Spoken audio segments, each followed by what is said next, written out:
Irmãos, quero convidá-los a abrirem 1 Coríntios, capítulo 5. A nossa reflexão vai se guiar no verso 7.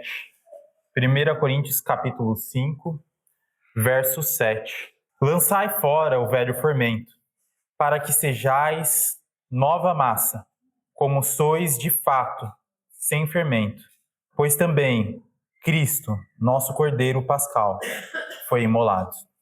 Vamos orar ao nosso Senhor, irmãos. Senhor nosso Deus, Pai amado, Senhor, mais uma vez entramos em Sua presença, clamando humildemente a Ti, Senhor, que o Senhor esteja conosco, para que possamos, assim como louvamos a Ti, Senhor, ser inflamados por Ti, ser preenchidos pelo Seu Santo Espírito, para que jamais a Sua chama se apague dentro de nós, Senhor.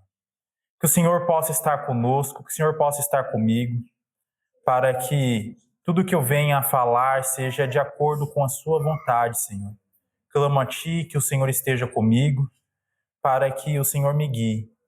Que assim possamos ser edificados por Sua palavra, possamos crescer espiritualmente para obedecer e honrar a Ti, Senhor.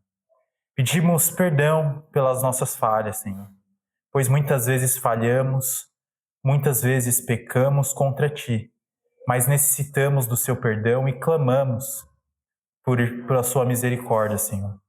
Que o Senhor possa estar conosco neste momento e em todo o decorrer da nossa vida, Senhor. É no nome do Senhor, nosso Deus e Pai amado, que oramos e agradecemos ao Senhor. Amém. Irmãos, não é Páscoa, mas eu quero refletir com os irmãos sobre esta passagem e mais especificamente sobre o sacrifício que o Senhor realizou por cada um de nós.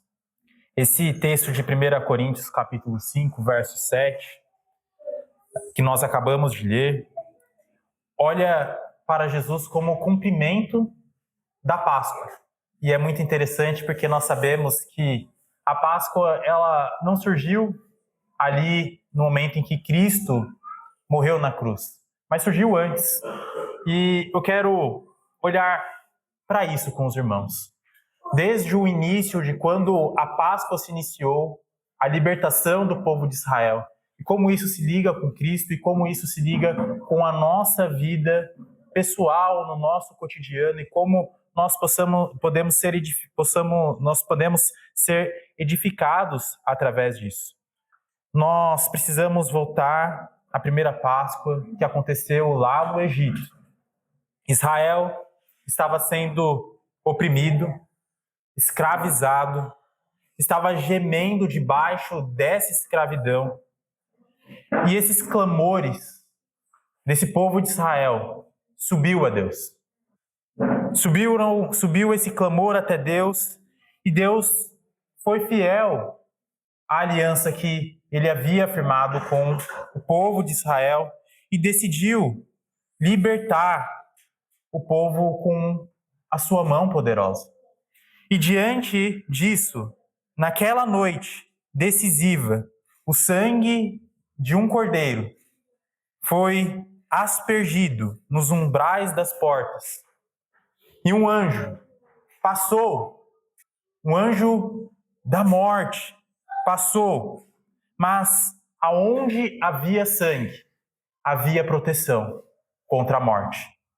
Mas aonde não havia sangue, ali aconteceu destruição. Porque aonde havia sangue, havia livramento. Onde havia fé na promessa de Deus, havia salvação. Essa libertação, que foi histórica, aponta para algo muito importante e algo muito maior. Aponta para Cristo, o verdadeiro Cordeiro. Cristo é a nossa Páscoa e Ele foi imolado. E através do sangue dele, nós alcançamos salvação e libertação. Nós também estávamos no Egito, não o Egito geográfico, mas o Egito espiritual, escravizados pelo pecado. tentados a talvez tentar melhorar alguma coisa por nosso próprio esforço, mas sem resultado realmente eficiente para a nossa salvação. E cada vez se afundando mais, até que a palavra de Deus veio a cada um de nós e agiu e nos atingiu, e a nossa fé foi fortalecida. A nossa fé talvez tenha sido criada, e através dessa fé nós alcancemos, nós tivemos a oportunidade de alcançar ao nosso Senhor e conhecer a Ele. Fomos purificados pelo seu sangue. Assim como Israel saiu do Egito, naquela noite, nós também fomos tirados das trevas para a luz.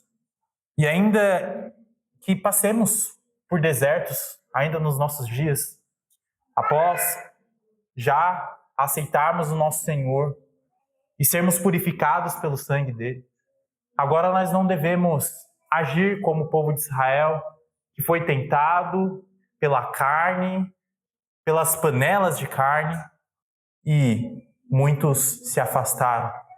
Agora nós devemos olhar para essas panelas de carne, que revelam coisas do nosso passado, ou que deveriam revelar coisas do nosso passado, e devemos deixar de lado e nos guiar de acordo com o que o Senhor provém para cada um de nós, de acordo com o que o Senhor nos dá e nos ordena.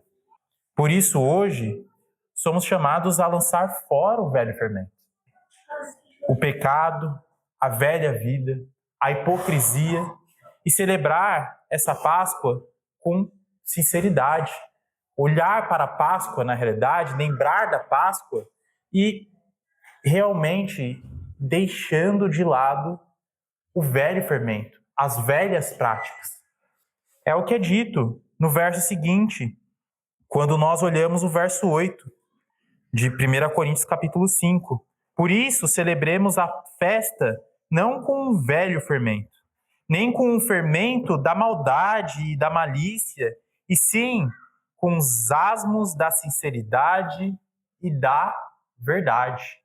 Então, nós precisamos olhar para Cristo hoje, deixando de lado toda obra pecaminosa.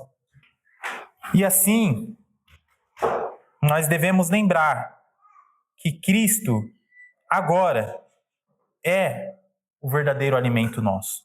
O Evangelho de João, capítulo 6, versos 55, diz o seguinte: minha carne é a verdadeira comida e o meu sangue é a verdadeira bebida.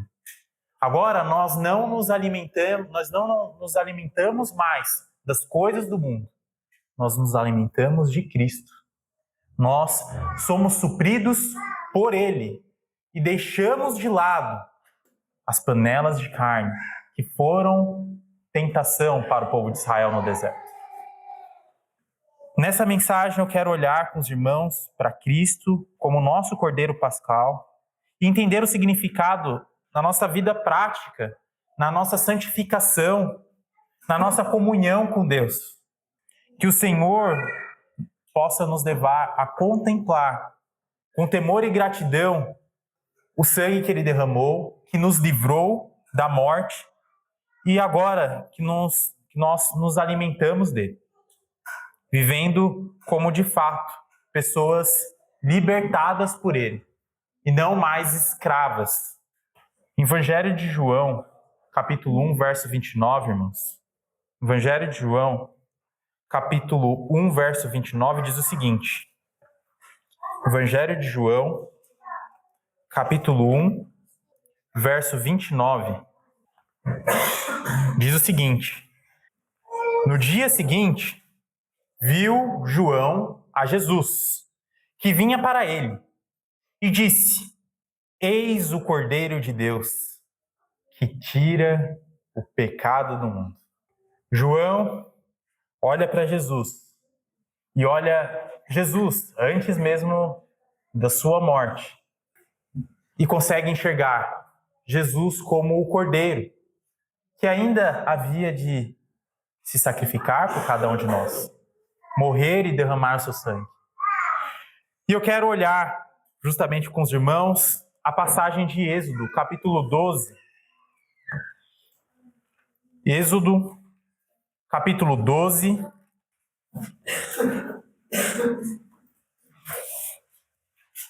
Êxodo, capítulo 12. Nós vamos trazer algumas reflexões e eu vou citando alguns versículos, os irmãos podem ir conferindo. Aqui nós vemos a apresentação da Páscoa. E essa é a figura central do Cordeiro, que eu imagino que veio à mente de João Batista, quando ele falou sobre Jesus. A palavra usada aqui traz algo genérico, que significa cordeiro ou cabrito. Mas o verso 5 traz algo muito interessante. Fala que esse cordeiro deveria ser sem defeito. Isso era uma exigência indiscutível. O cordeiro deveria ser um macho sem defeito, de 1 ano. O cordeiro pascal era algo profético, algo que apontava para Cristo, pois Cristo foi esse cordeiro perfeito, sem defeito algum, que foi oferecido. E quando nós olhamos para o cordeiro, nos traz algumas imagens. Primeiro, o cordeiro é um animal manso.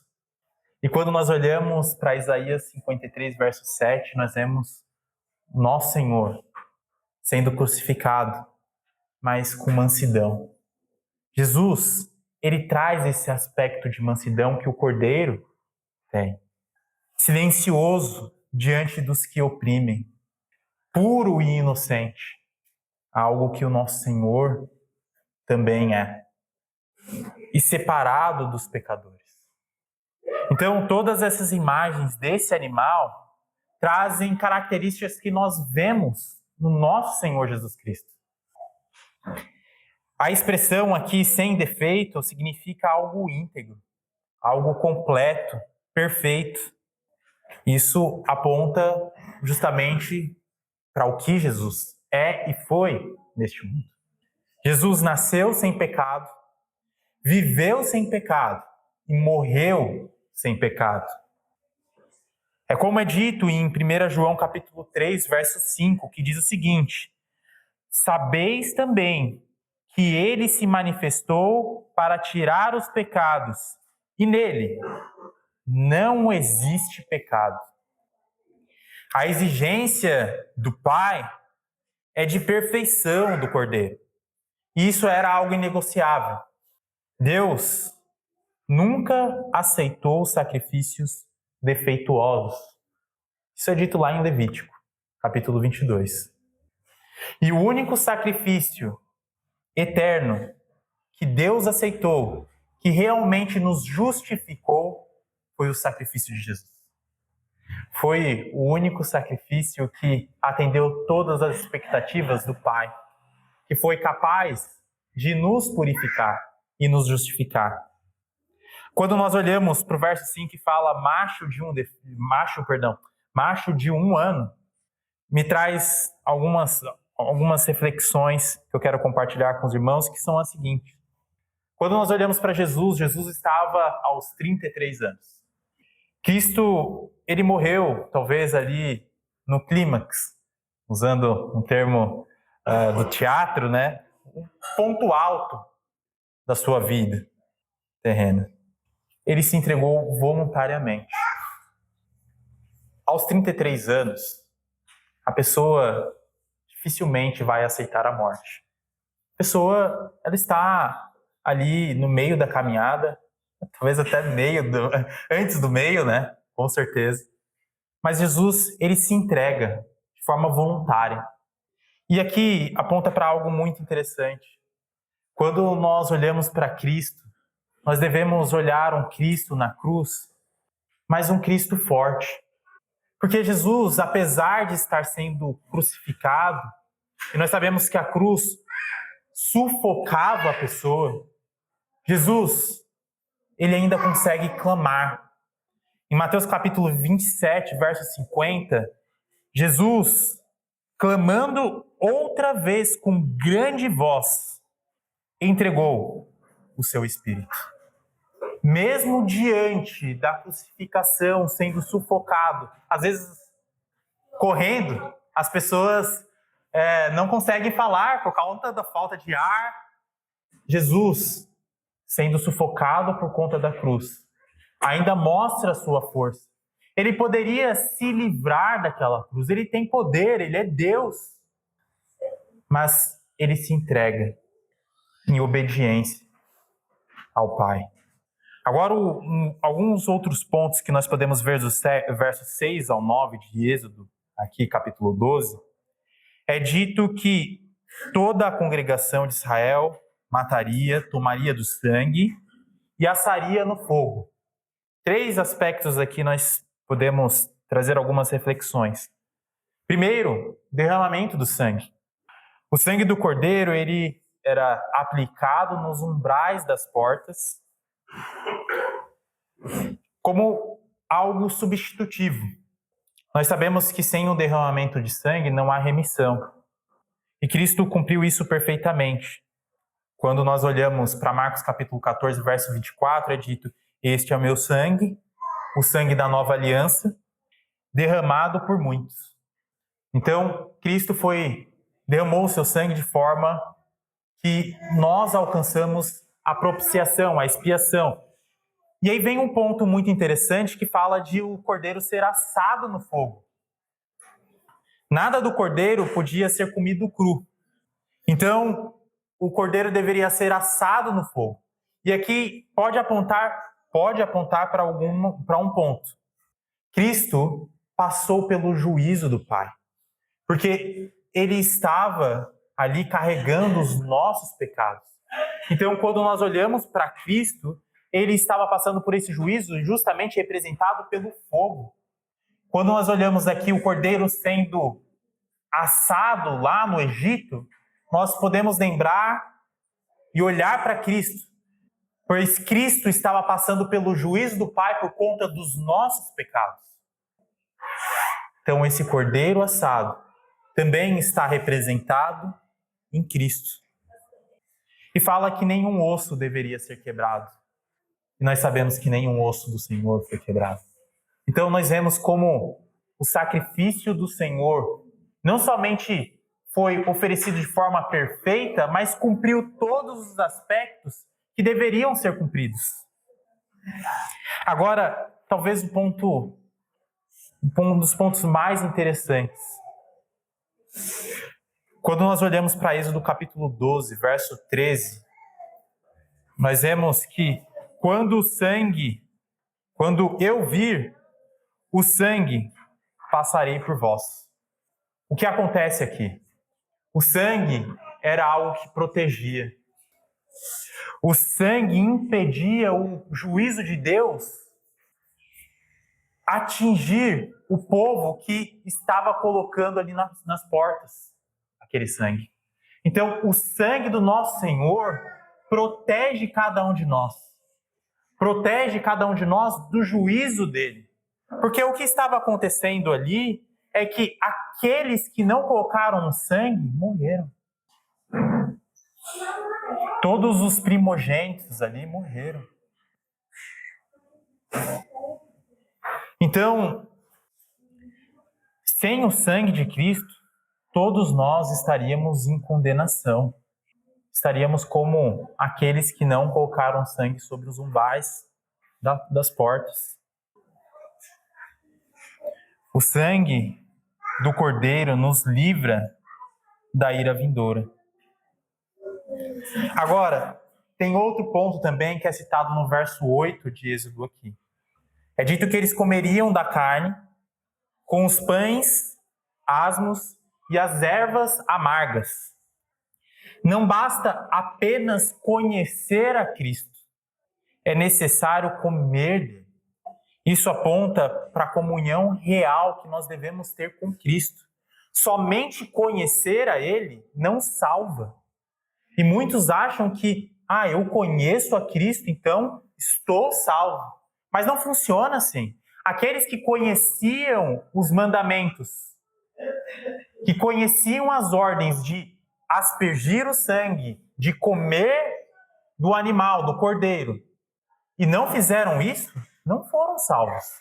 Não basta apenas conhecer, mas nós temos que seguir e viver em comunhão. Em Evangelho de João, capítulo 6, verso 54, diz: quem comer a minha carne e beber o meu sangue tem a vida eterna. Então, sem essa comunhão, não há como alcançar a vida eterna com o Senhor Jesus Cristo.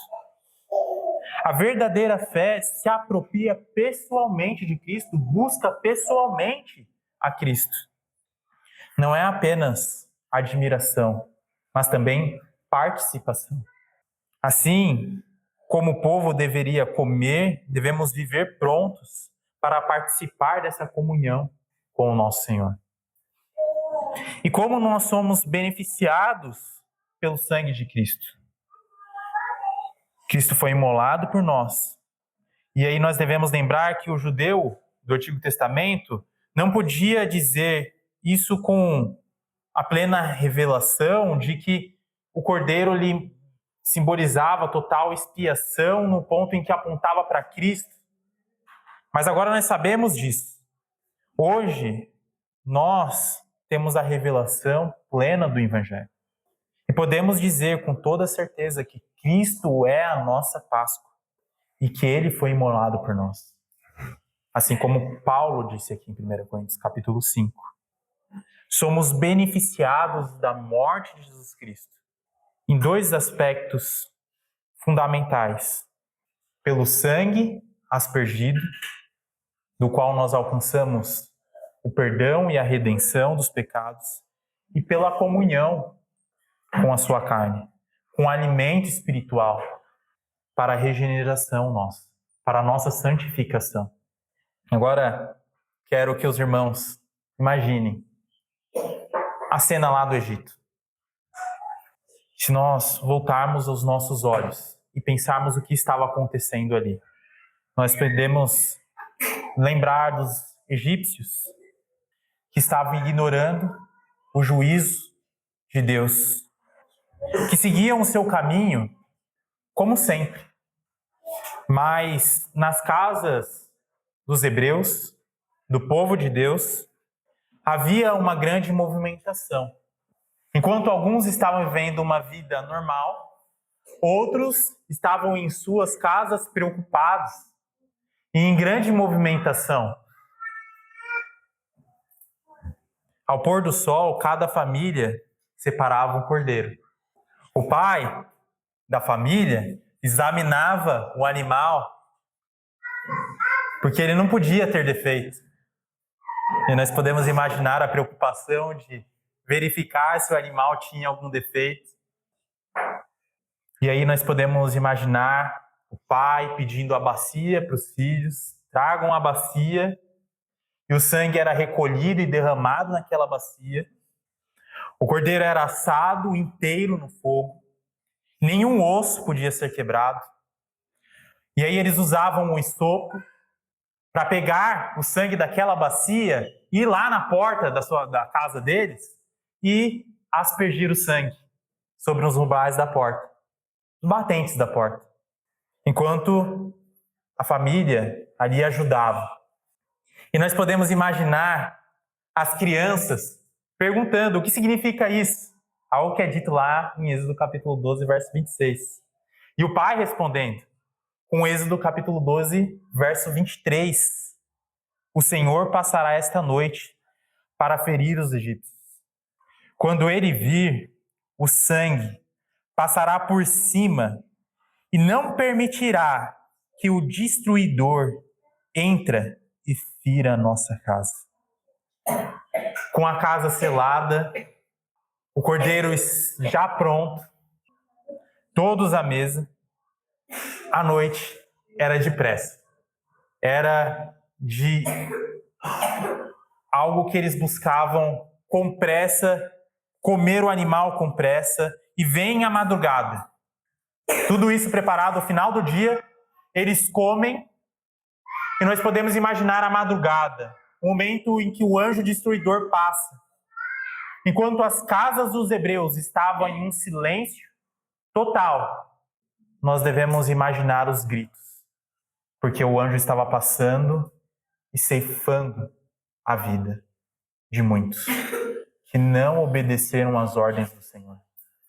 Enquanto aqueles que foram obedientes ao Senhor e viviam em comunhão estavam protegidos pelo sangue.